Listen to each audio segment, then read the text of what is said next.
ప్రభునందు ప్రియమైన వాళ్ళారా, ప్రభువైన యేసుక్రీస్తు నామమున కృపా సమాధానములు కలుగునుగాక. ఆమేన్. దేవుని యొక్క కృపను బట్టి ఈ రాకడా మాసములో మరొక విశ్రాంతి దినమున ఆయన సన్నిధానమందు చేరి దేవాదేవుడైన ప్రభువుని తలంచుచున్న వారమై ఉన్నాం. ఈ రోజులో ఒక వాక్య భాగాన్ని ధ్యానం చేసుకుందాం. త్వరగా రానున్న యేసు త్వరగానే రామో తండ్రి, త్వరగా వాచో ప్రభువా చురుకో, త్వరగా వాచో ప్రభువా చురుకో, తన మేమోనే త్వరపడగలలో.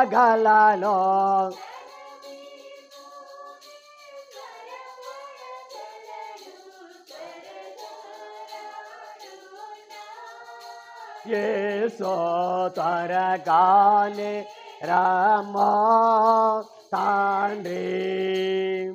ప్రభునందు ప్రియమైన వాళ్ళరా, ఈ రాకడా పండుగ కాలంలో రాకడ దీవెలు ప్రభు మనందరికి అనుగ్రహించును గాక. ఆమేన్. రాకడ సంఘ వధువుగా మనల్ని అలంకరించును గాక. ఆమేన్.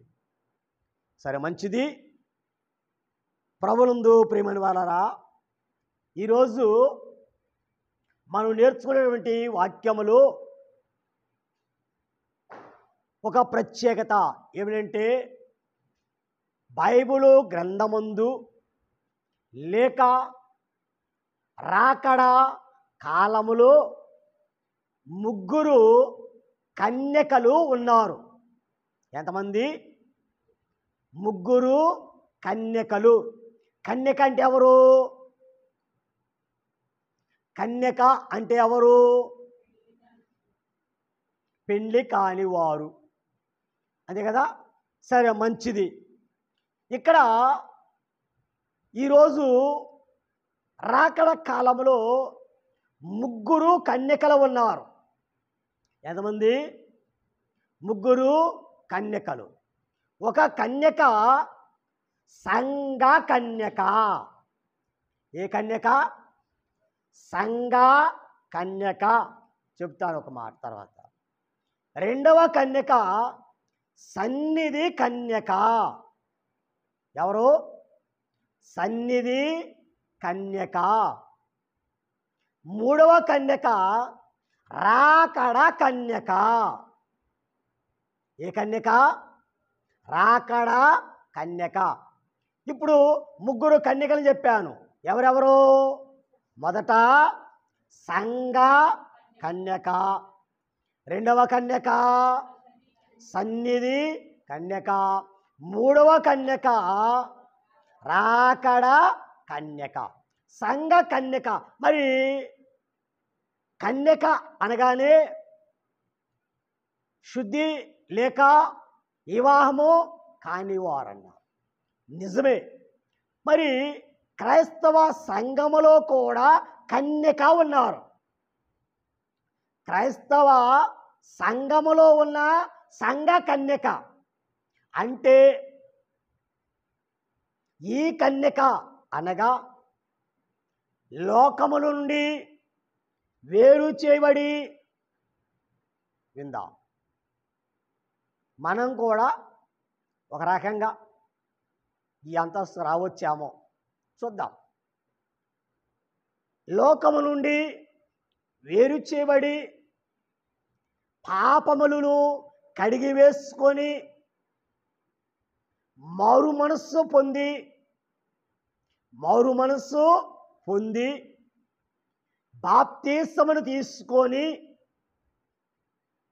బాప్తిస్మము తీసుకొని క్రీస్తు రక్తము చేత కడగబడి సంఘములో ఎదుగొచ్చు ఉన్న కన్యక. సంఘ కన్యక అంటే ఎవరు? ఎవరైతే లోకము నుండి వేరు చేయబడి లోకము నుండి వేరు చేయబడి మారు మనస్సు పొంది పాప క్షమాపణ పొందుకొని బాప్తీసం పొందుకొని క్రీస్తు రక్తము చేత కడగబడి సంఘములో ఎదుగుతూ ఉన్నారు. వీరు సంఘ కన్యకలు. మనమందరము కూడా చూస్తే ఈ రోజున మనము కూడా పాపాలు ఒప్పుకున్నామో లేదో తెలియదు, కానీ బాప్తీసాలు మాత్రము తీసుకున్నాము, శరీరక్తాలు తీసుకుంటున్నాము. అవునా కాదా? అవును. కనుక బాప్తీసాలు తీసుకున్నాము, శరీరక్తాలు తీసుకున్నాము. కనుక గుడికి మానుకోకుండా సంఘానికి వెళతా ఉన్నాం. మనం కూడా ఒక కన్యక వరసలో ఉన్నవారమే. అవునా? మనం కూడా ఒక కన్యకలమే. అయితే మరొక కన్యక ఎవరు? సన్నిధి కన్యక. ఒక కన్యక సంఘ కన్యక. అలాగే ఈ కన్యక మారు మనస్సు పొంది శరీరక్తాలు తీసుకుంటూ క్రీస్తు రక్తము చేత శుద్ధి చేయబడి ప్రతి ఆదివారము లేక ప్రతి పండుగ రోజుకు వచ్చి సంఘములో ఏకీభవించిన వారు ఒక రకమైన కన్యక. రెండవ కన్యక సంఘములో ఎదుగుచు దేవుని మాట వినుచు, సంఘములో ఎదుగుచు దేవుని మాట వినుచు దేవునితో సహవాసము చేయుచు దేవుని యొక్క రూపమును సంపాదించుకునే సంఘము సన్నిధి కన్యక. ఎవరండి? అనగా ఆదివారం వచ్చే సంఘం వేరు, ఆదివారం వచ్చి దేవుని సన్నిధిలో ఎదిగొచ్చున్న కన్యక వేరు. అంటే ఈ కన్యక ఏం చేస్తుంది? ప్రతిదినము కూడా సన్నిధి గదిలో మోకరించి దేవుని యొక్క ముఖము చూస్తూ ఉంటుంది. దావీదు భక్తుడే కీర్తన గ్రంథములో ఒక రాయబడిన మాట ఏంటంటే, ప్రతిదినము నీ ముఖ దర్శనము చేసేదను. వీరు సంఘ దర్శనం చేసేవారు సంఘ కన్యకలు. ఎవరండి? సంఘ దర్శనం చేసుకునేవారు సంఘ కన్యకలు. దేవుని ముఖ దర్శనం చేసుకునేవారు సన్నిధి కన్యకలు. అర్థమవుతుందన్నమాట. మీకు అర్థం కావడానికి చెబుతున్నా ఈరోజు ఈ మాటలు. ప్రతి ఆదివారం వచ్చే మరి సంఘము ఏ కన్యక వరుసలో? సంఘ కన్యక వరుస. ప్రతి దినము దేవుని సన్నిధిలో ఉండి ఆయన ముఖము చూసేవారు సన్నిధి కన్యకలు. మూడేళ్ళు చెప్పాను. రాకడ కన్యక. రాకడ కన్యక అనగా ఎవరైతే సన్నిధిలో ఉండి ప్రభు ముఖము చూస్తూ ఆయన రూపాన్ని సంపాదించుకొని ఆయన వలె మారి ఏమండి సన్నిధి చేసే వారందరూ కూడా రాకడకు ఎత్తబడలేరు. ఎందుకంటే కొంతమంది సన్నిధిలో కూడా జారిపోయేవారు ఉంటారు. కానీ చిట్ట చివరి వరకు కూడా ప్రభు యొక్క రాక సమయం వరకు కూడా ఎదురు చూచి, ఏమండి మీకు అర్థం కాదు ఒక మాట చెబుతా. సన్నిధి కన్యక, రాకడ కన్యక. మరి ముందు సంఘ కన్యక పక్కన పెట్టేద్దాం, మన లెక్కలో లేదు సంఘ కన్యక. కనుక సన్నిధి కన్యక, రాకడ కన్యక. చెప్పాలంటే బైబిల్ గ్రంథంలో ఉదాహరణ ఉంది కదా, 10 మంది కన్యకలు. 10 మంది కన్యకలు ఉన్నారు. ఈ 10 మంది కూడా కన్యకలే. ఇంక చెప్పాలంటే ఈ 10 మంది సన్నిధి కన్యకలు. ఎవరండి? సన్నిధి కన్యకలు. ఎందుకని? వారు పెళ్లి కుమారుని ఎదుర్కోవడానికి వచ్చారు. అవునా? పెళ్లి కుమారుని ఎదుర్కోవడానికి వచ్చారు. 10 మంది దివిటీలు పట్టుకొని వచ్చారు. అవునా? 10 మంది కూడా దివిటీలు పట్టుకొని వచ్చారు. ఈ 10 మంది కునికి నిద్రించారు. ఈ 10 మంది మరి పెళ్లి కుమారు యొక్క స్వరాన్ని విన్నారు. అందుకని వీరెవరో సన్నిధి కన్యకలు. కానీ వారందరూ కూడా లేచారు. పెళ్లి కుమారుని స్వరాన్ని విన్నవారే. కానీ ఇప్పుడు మరి పెళ్లి కుమారుతో వెళ్ళిన వారెవరో? వారిని ఏమన్నారు? బుద్ధి కలిగిన కన్యకలు. అందుకనే వారిని ఏమన్నాం ఈరోజు మన యొక్క పాఠంలో? మరి రాకడ కన్యక అన్నాం. ఏ కన్యక అండి? అనగా ఎత్తబడిన కన్యక. ఎవరు ఎత్తబడతారు?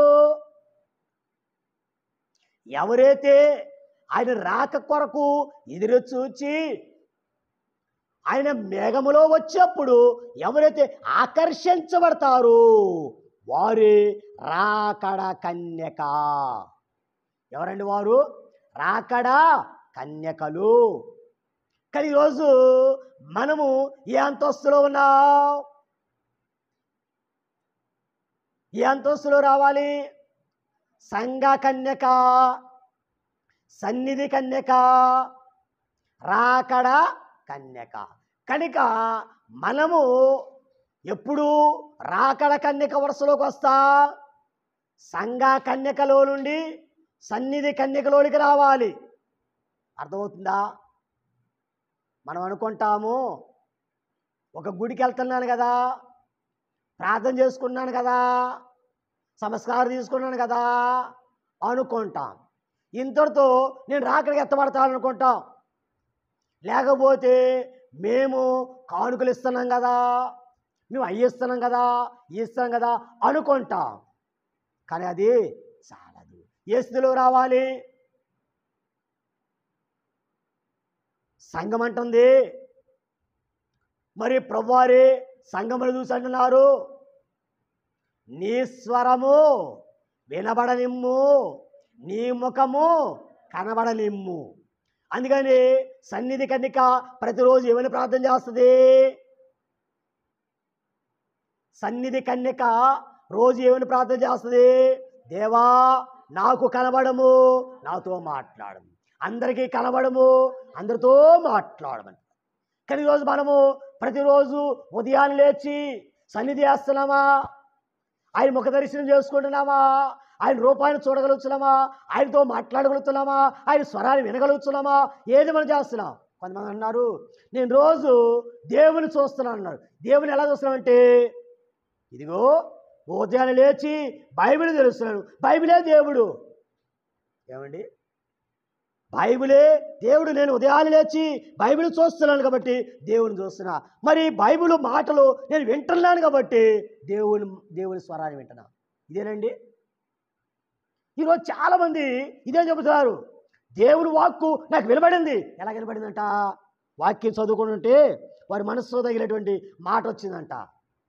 కానీ నీ దేవుడు ఎలాంటి వాడైనా సజీవుడైన దేవుడు. అందుకని పునరుద్ధాన కాలం ముందున దేవదూతలు ఏమన్నారు? సజీవుడైన వారిని మీరెందుకు మృతుల్లో వెతుకుతున్నారు? ఇది దేవుని ఎదుగు నడిపించడానికి ఒక సాధనమే బైబిల్. బైబిల్ అనేది దేవుని దగ్గర నడిపించడానికి ఒక సాధనం. ఇది దేవుడు రాయించే మాటలే. కానీ దేవుడు జీవమై ఉన్నాడు. ఆయన ఏమన్నాడు? చివరి కాలంలో శిష్యులైన వారికి సదాకాలం మీతో కూడా.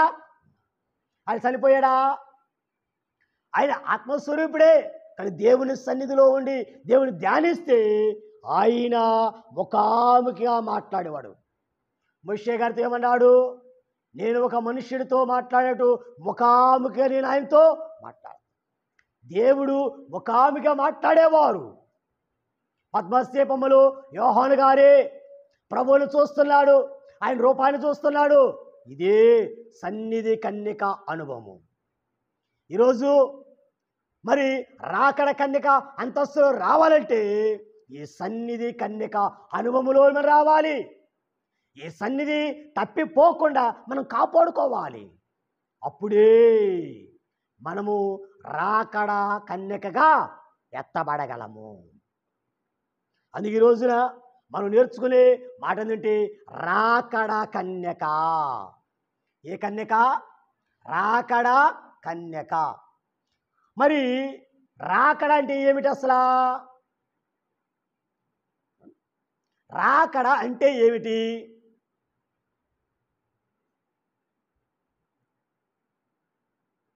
రాకడ అంటే ఏంటి? సరే, మంచిది. ప్రభువునందు ప్రియులారా, మరి ఒక మాటతో మీరు చెప్పుకుంటారు రాకడ అంటే వచ్చుట, మరి ఆగమనము అని చెప్పుకుంటాం. కానీ ప్రభువునందు ప్రియులారా, రాకడ అనగా దేవుని యొక్క రాకడ. రాకడ అంటే ఏమిటి అని మనం చూస్తే ఒక యుగము ఆరంభం ముగింపుని రాకడ అంటాం. యేసుప్రభువారు పాతమందున యుగము ముగింపు కాలము, కొత్త మందిన ఆరంభ కాలములో యేసుప్రభువు మొదటి రాకడలు వచ్చారు ఆయన. అది మొదట రాకడ. కనుక ఒక యుగము ఆరంభము ముగింపుని రాకడ అంటాం. అలాగే రాకడ అంటే ప్రభువునందు ప్రియమైన వారలారా, మరి మన రక్షకుడు విమోచకుడైన యేసుక్రీస్తు ప్రభువారు తన స్వరక్తము చేత సంపాదించినటువంటి సంఘమును తన స్వరూపములోనికి, అలాగే తను నిర్మించిన ఆ పట్టణములోనికి, అలాగే ఇంకా ఆయన సిద్ధపరిచిన విందులోనికి ప్రవేశింప చేయుటకు మేఘాసీనుడి మధ్యాకాశములోనికి వచ్చుటే రాకడా. అర్థమైంది నా మాట? కొంచెం ఎక్కువైంది కదా. అంటే ప్రభువు మన రక్షకుడు, మన విమోచకుడు. ఆయన చేశాడు మన కోసము ఆయన సొంత రక్తాన్ని చిందించి మన సంపాదించుకున్నాడు సంగమగా. మరి సంపాదించుకొని ఆయన మరి మన కొరకు పట్టణాన్ని నిర్మించాడు పరలోకములో. రేపు విందును సిద్ధపరిచాడు. అలాగే ఆ విందు కోసము ఆ పట్టణములో మరి నివసింప చేయడానికి దేవుడి మేఘాల మీద రానయ్యన్నాడు. ఆయన మేఘాల మీద వచ్చి సంఘాన్ని తీసుకుని పోవుటకు వచ్చేది రాకడా. అర్థమైందండి? ఇప్పుడు రాకడ అంటే ఏమిటో ప్రభువునందు ప్రియమైనలారా, అందుకని ఈరోజు మరి రాకడ కన్యక. కన్యక అసలు కన్యక అంటే ఎవరు అని మనం నేర్చుకున్నాం. కానీ ఒక మాట చెప్పారు, కన్యక అంటే వివాహ గారి వారు అన్నారు. అసలు కన్యక అంటే ఎవరు అని మనం చూస్తే కొన్ని మాటలతో మనం చెప్పాలంటే కన్యక అనగా పరిశుద్ధతను కాపాడుకొనివారు.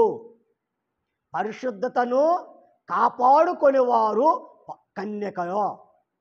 అంటే ఒక మాట చెప్పాలంటే యేసేపు అనే భక్తుడున్నాడు పాతమందిన కాలంలో. ఆయన చిన్నప్పటి నుంచి కూడా పరిశుద్ధంగా ఉన్నాడు. తండ్రి దగ్గర ఉన్నాడు. అన్నలు గుంటలో తోచేసినా ఏం మాట్లాడలా, అలాగనే అమ్మేసినా ఏం మాట్లాడలా. అక్కడ నుండి మరి రాజుగారికి అమ్మేశారు, అయినా మాట్లాడలా. ఆ రాజుగారి ఇంటిలో రాజుగారి యొక్క భార్య యవనస్తుడు అందముగా ఉన్నాడని అతని మీద మరి చూపడింది. నాతో పాపము చేయమని కోరుకుందే రాని. కానీ ఆ యవనస్తుడే ఆ పాపా నుండి పారిపోయాడు. అందుకనే తన పరిశుద్ధతను కాపాడుకున్నాడు యేసేపు గారు. కనుక కన్యక అంటే ఎవరంటే పాపము దగ్గరికి వచ్చిన పాపం నుండి పారిపోయేవారు కన్యకలు. దేవదాసయ్య గారు అన్నారు, అదము మొక్క పాపమైనా అంటకుండా అంటనియ్యకుండా అంటూ అంటూ అనువారే కన్యకలు, రాకడ కన్యకలు. ఎవరు కన్యకలంటే పాపము అంటకుండా ఉన్నవారు, అంటనియ్యకుండా ఉన్నవారు, అంటూ అంటలుచున్న వారే కన్యకలు. ఈ రోజున రాకడ కన్యకలుగా మనము కూడా సిద్ధపడాలంటే కన్యక ఎలాగుండాలో ఆ స్థితి మనకు కావాలి. పరిశుద్ధతను మనము కాపాడుకునేవారుగా ఉండాలి. రెండవది, కన్యక అంటే ఎవరు?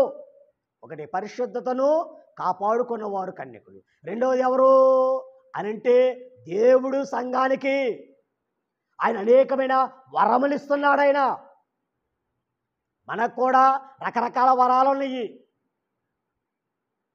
సంఘానికి దేవుడు నానావిధ వరములు ఇచ్చాడు దేవుడు. కనుక ఎవరైతే దేవుడిచ్చిన వరాలను సరిగ్గా వాడుకుంటారో వారే కన్యకలు. ఎవరండి కన్యకలు? దేవుడిచ్చిన వరాలని. ఏమండి ఒక మాట చెప్పమంటారా మీకు అర్థం కావడానికి? మన ఇంటి యజమాని ఊరు వెళ్తా వెళ్తా వెళ్తా ఒక 100 రూపాయలు ఇచ్చాడు. 100 రూపాయలు లేడు, ఎక్కువ అది. ఈ 100 రూపాయలు నేను వచ్చేంత వరకు వాడుకోండి అన్నారు. పాల ప్యాకెట్లు తీసుకోండి, ఇంకేమైనా తెచ్చుకోండి, కూరగాయలు తెచ్చుకోండి, కూరగాయలు తెచ్చుకోండి, ఆకుకూరలు తెచ్చుకోండి, అన్నీ తీసుకోండి 100 రూపాయలు. కానీ నేను వచ్చేంత వరకు 100 రూపాయలు వాడుకోండి అన్నారు. ఏం చేయాలా? మనకిచ్చింది 100 రూపాయలే. ఈ 100 రూపాయలని మనం ఏం చేయాలి? ఆయన వచ్చేంత వరకు కూడా వాడుకోవాలి. ఒకవేళ మధ్యలోనే ఒకరోజే 100 రూపాయలు ఈరోజు మార్కెట్కి వెళ్తే ఎర్రగడ్డలు రావట్లా, ఉల్లిగడ్డలు రావట్లా అండి. కనుక ఏం చేస్తాం? ఒక్కరోజే వాడుకోలేం అనుకోండి, మరి వారం అంతా ఏం తినాలా? వారం అంతా పస్తుందామా? ఈరోజే ఈ 100 రూపాయలకి బాగా చక్కగా ఏదైనా సాగుకు వస్తుంది అని తెలుసుకొని ఒకరోజు తినేసేసామనుకోండి వారం అంతా. అందుకని ఏం చేయాలా? ఇచ్చిన వాటిని సద్వినియోగము చేసుకోవడానికి జాగ్రత్తగా చాక్లెట్ తినబాకండి ఈరోజు. ఈరోజు ఏం అడగబాకండి. ఏం వండుకుందాం? పచ్చి పులుసు చేసుకుందాము, పచ్చడి చేసుకుందాం. ఏం చేద్దాం? 100 రూపాయలే ఉంది, జాగ్రత్తగా. అందుకని ఉన్న సొమ్ముని ఏం చేయాలి? జాగ్రత్తగా వాడుకుంటే మనకు అన్ని సర్దుమవుతుంది. అలాగే దేవుడిచ్చిన వరాలకు కూడా మనం ఏం చేయాలి? జాగ్రత్తగా వాడుకోవాలి, కాపాడుకోవాలి. ఒకవేళ దేవుడిచ్చిన వరాలు పోయినకండి ఏమైపోతాయి?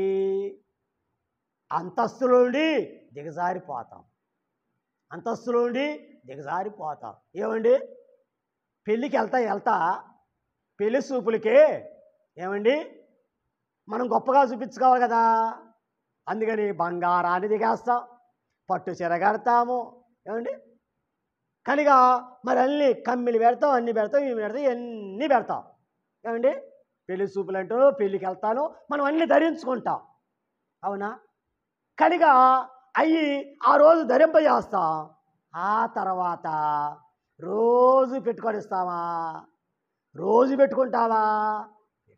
ఒకవేళ పెట్టుకుని వెళ్ళి ఏదైనా పారేసామనుకండి ఏమంటా? నీకు జాగ్రత్త లేదు, వస్తువు అంటే నీకు జాగ్రత్త లేదు, వాడుకోవడం చేతగా లేదు. అందుకని నీకు ఆ రోజున అందంగా కనబడటానికి అలంకరిస్తాం. ఆ తర్వాత అన్నీ ఒలిసేసి ఆడబెట్టిన తర్వాత ఇప్పుడు ఎలాగుంటా?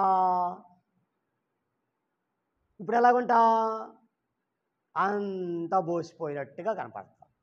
చూడండి, అలాగనే దేవుడిచ్చిన వరాలు కూడా మనము వాడుకుంటే నిండు కొండలాగా ఉంటాం. అందుకని కన్యక అంటే ఎవరైతే దేవుడిచ్చిన వరాలను సరిగ్గా వాడుకుంటారో వారే కన్యక, రాకడ కన్యక. మూడోది మనం చూస్తే, ఒకటి పరిశుద్ధతను కాపాడుకున్నవారు కన్యక, దేవుడిచ్చిన వరాలను సరిగా వాడుకున్నవారు కన్యక. మూడవది చూస్తే దేవుడిచ్చిన రూపమును తగ్గకుండా చూసుకునేవారే కన్యకలు. ఏమండి, దేవుడిచ్చిన కళ, దేవుడిచ్చిన రూపము, దేవుడిచ్చిన సౌందర్యము. అందుకని మరి కేవలము రాణి మహిమ కలిగినదని కీర్తన గ్రంథంలో రాయబడుతుంది. మనకిచ్చినటువంటి సౌందర్యం ఓసారి అండి ఏం చేస్తా, పెళ్లి కూతురు మరి రాకడండి, పెళ్లి కూతురే కనుక బాగా ఒక బ్యూటీషియన్ తీసుకొచ్చా పెళ్లి చూపులకి. ఈరోజు ఇంతకుముందు పెళ్లి చూపులు పెళ్ళికి అండి ఒక బ్యూటీషియన్ తీసుకొచ్చా, చక్కగా మేకప్ లేపించాం, అన్నీ కూడా ఒక హీరోయిన్ లాగా తయారు చేశాం. అనుకోకుండా అమ్మా ఎల్లో వస్తానమ్మా అని ఏడుస్తుంది. అమ్మా ఎల్లో వస్తామని ఏడుస్తుంది. ఎడబాక మేకప్ పోయింది, ఏడిస్తే మేకప్ పోయింది. అందుకని మరి కాస్త పెళ్ళి అయిపోయింది దాకా, లేక పెళ్లి చూపులు అయిపోయింది దాకా మేకప్ జాగ్రత్త కాపాడుకో, లేకపోతే వాళ్ళు ఎకతాలు చేస్తారు. ఇదిగో నీకు నల్లగా ఉండవని ఆ నలుపంది బయటపడిపోయింది అంటే, ఆ నలుపంది బయటపడిపోయింది జాగ్రత్త. అందుకని చక్కగా తెల్లని పౌడర్ కొడతాం, లేకపోతే మేకప్ కొడతాం, జాగ్రత్తగా ఉంచుతాం. అందుకని జాగ్రత్త ఉంచుకో ఏమండి. కనుక కాసేపు ఆ తర్వాత నువ్వు ఎట్లా ఉంటావు తర్వాత? అబ్బో ఉదయాన్ని ఇల్లు చూడాలి, ఒక్కొక్కరు మొఖాలు చిప్పిరి జుట్టుతో పాసి మోకాలతో కనపడతారు ఏమండి. కనుక అందుకని ఎవరైతే దేవుడిచ్చిన కళ, దేవుడిచ్చిన ఆ రూపాన్ని ఎవరైతే కాపాడుకుంటారో రాకడ వరకు, ఆ రాకడ మేఘమెత్తేంత వరకు కూడా ఎవరైతే కాపాడుకుంటారో వారే రాకడ కన్యక. ఏమండి, దేవుడిచ్చినటువంటి కళ, దేవుడిచ్చిన రూపాన్ని ఎవరైతే చిట్ట చివరి వరకు కూడా కాపాడుకుంటారో వారే రాకడ కన్యక. ఎవరండి? రాకడ కన్యక. కానీ తర్వాత మనం చూస్తే నాలుగవది ఒకటి పరిశుద్ధతను కాపాడుకునే వారు కన్యకలు, రెండవది వరములను సరిగా వాడుకునేవారు కన్యకలు, మూడవది దేవుడిచ్చిన సౌందర్యాన్ని కళ తగ్గకుండా చూసుకునేవారు కన్యకలు, అలాగే నాలుగవది వరుని మీద ప్రేమ తరగని వారే కన్యకలు. కనుక మొట్టమొదటి ఉన్న ప్రేమ ఎప్పటి వరకు ఉండాలంట? దేవదాసయ్య గారు మరి పాడే కీర్తనలో పాట ఉంది, వరుని ప్రేమ స్మరణతోనే పరిపూర్ణమవుతున్నది. వరుని మీద ఉన్న ప్రేమ తరగనీయకున్నది, పెరుగుతున్నది. కనుక ఏమవుతుంది అని ప్రేమ? కనుక మొట్టమొదటి ఉన్న ప్రేమ చిట్ట చివరకు కూడా ఉండాలా, పెరుగుతూనే ఉండాలి, కానీ తరగవాడదంట ప్రేమ. వరుని మీద ఉన్న ప్రేమ ఎవరైతే తరగకుండా కాపాడుకుంటారు వారి రాకడ కన్యక. ఎవరంటండి? రాకడ కన్యక అనగా మానవ ప్రేమలు ఏమవుతాయి? ఒకసారి ఉన్న ప్రేమ మరొకసారి ఉంటుంది. పెళ్లి కాకముందన్నా అబ్బో మరి ఇంత ప్రేమ కలిగిన వాడు ఎవడు లేడయ్యా, ఎంతో సుందరుడయ్యా నా వరుడు అని పాడతాడు. పెళ్ళి అయిన తర్వాత 4 రోజుల తర్వాత వాడి బండారం మీద పడిందనకండి, ఏమండి, వాడి ఏదైనా బయట పడిందనకండి, లేదా ఏమిదేదో బయటపడిందనకండి, ఇప్పుడేమంటాడు? అమ్మా వాడంటే నాకు ఇష్టం లేదమ్మా, నేను వచ్చేస్తానమ్మా. ఇది కానీ ఏమైంది? ప్రేమ ఏదైనా లోపం కనపడప్పుడు మనలో లోపం ఉందా? కనుక ఏమవుతుంది? ఆ ప్రేమ అనేది తగ్గిపోతూ ఉంటుంది. అందుకని మరి రాకడ కన్యకకు ఏం కావాలి? ఎల్లప్పుడూ కూడా ఆ ప్రేమ తగ్గకుండా ఉండదు. వరుని మీద ప్రేమ స్మరణతోనే పరిపూర్ణమవుతున్నది, తరగకుండా ఉండేది. మరి ఎవరైతే ఆ ప్రేమ సంపూర్ణంగా నిలుచుకోగలరు వారే కన్యక. ఎవరండి? రాకడ కన్యక. తర్వాత మనం చూస్తే ఐదవది వరుడని కలవరించేదే కన్యక. వరుడని కలవరించేదే కన్యక. అంటే దేవదాస గారు అన్నారు, యేసు నీ తలపే నాకెంతో హాయి. ప్రతిదినము కూడా మరి సంఘం యొక్క తలంపేంటి? యేసు. ఆయన ప్రార్థన ఏమిటి? ప్రభువైన యేసు త్వరగా. అందుకని ఈమె ఏం చేసేది ఉండాలి? వరుడని కలవరించేది పెండ్లి కుమార్తె లేక రాకడ కన్యక. ఏం చేస్తుంది? ఎప్పుడు కూడా యేసు యేసు యేసు యేసు త్వరగా అని కలవరింపగలిగింది. అందుకని రాకడ కలవరింపగలిగినది రాకడ కన్యక. అదవుతుందండి అన్నమాట. మరి లోకంలో కూడా మీరు ఎప్పుడైతే మా ఆయనని కలవరిస్తూ ఉంటారు చూడండి, కొంతమంది మా ఆయన బంగారం అంటూ ఉంటారు. అందుకని మా ఆయన అంటే మరి చేస్తారు, మా ఆవిడ అన్నీ కలవరిస్తుందని చెప్పేసి ప్రేమతో నగలు ధరిస్తాడు, డబ్బులు తీసుకొచ్చి ఇస్తాడు, ఏమండి అన్నీ తీసుకొచ్చి ఇస్తాడు. అబ్బా మా ఆవిడికి నా మీద ఎంత ప్రేమ ఉందో. ఒక్కోసారి మామ అదంతా వట్టి ప్రేమ మామ, ఓరికి బంగారం కోసమే పండక్కి చీర తీసుకొస్తామని మామ, అంతే. దీనికోసం పండగకి చీర కోసమే, లేకపోతే కొత్త సంవత్సరానికి బంగారు రేటు తగ్గిందంట, అందుకే ఆ తర్వాత నీ ప్రేమ దోమ ఏమిటో కనుక ఈ సంఘ కన్యక యొక్క మరి స్థితి ఎలాంటిదంటే వరుడని కలవరించే స్థితి కలిగినది వధువ సంఘం లేక రాకడ కన్యక. తర్వాత మనం చూస్తే ఆరవది రాకడ పావుర రెక్కలను ధరించుకున్నది కన్యక. అనగా ఎగరాలంటే ఏం కావాలి?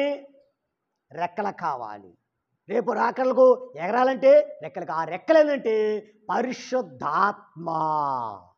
ఏంటంటే ఆ రెక్కలు పరిశుద్ధాత్మ అనేటువంటి శక్తిని సంఘము కలిగి ఉంది కాబట్టి ఈమె కన్యక. ఏమండి?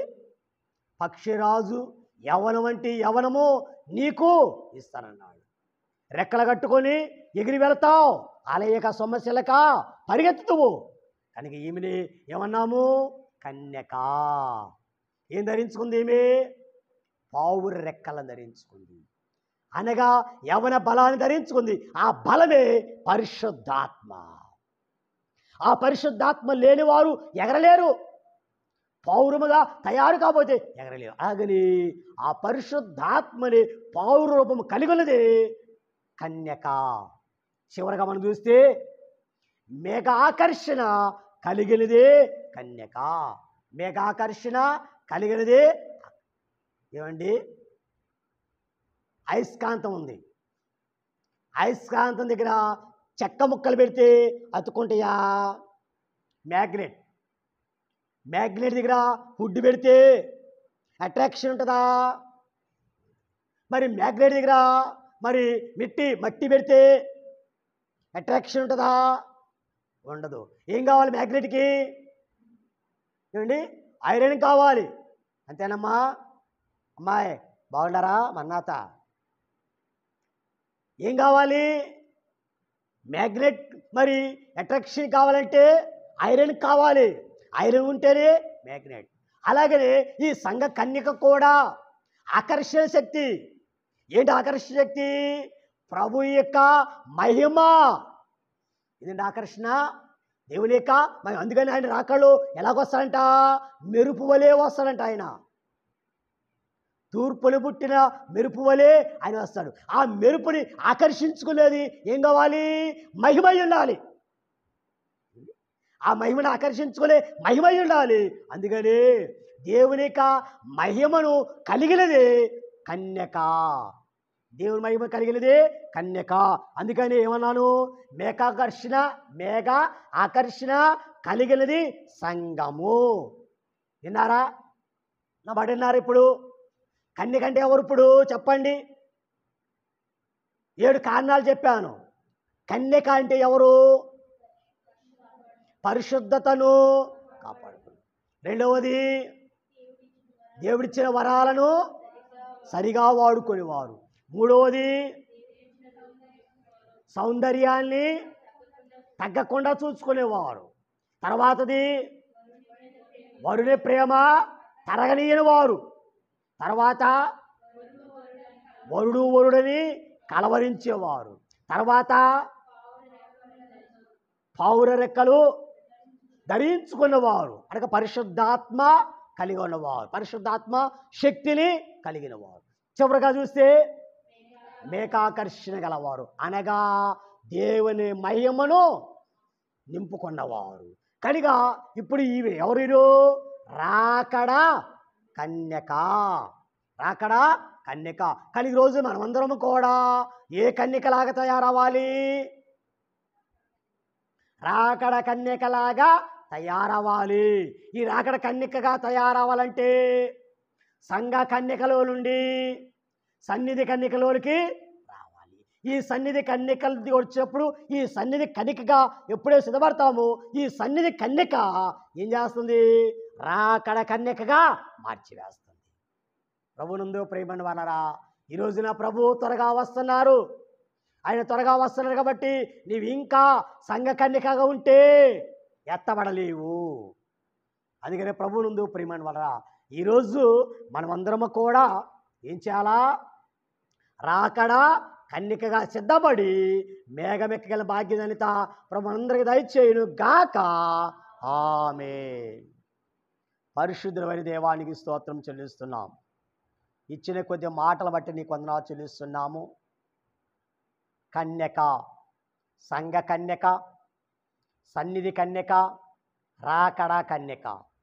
రాకడ కన్యక అంటే ఎవరు అనే ప్రభా 7 అంశాలు మేము నేర్చుకున్నాం. కానీ మేము కూడా ప్రభయ్యా ఇక కన్యక వరసలోనికి వచ్చి మేఘమెక్కగలిగిన భాగ్యమును అందరూ అనుగ్రహించి మహిమన పొందమని మేఘాశ్రయుడై వచ్చుచున్న యేసునామమున ప్రార్థన ఆలకించి పెడుకొంచున్నాము తండ్రి. ఆమేన్. అందరికీ మరణాత మరణాత.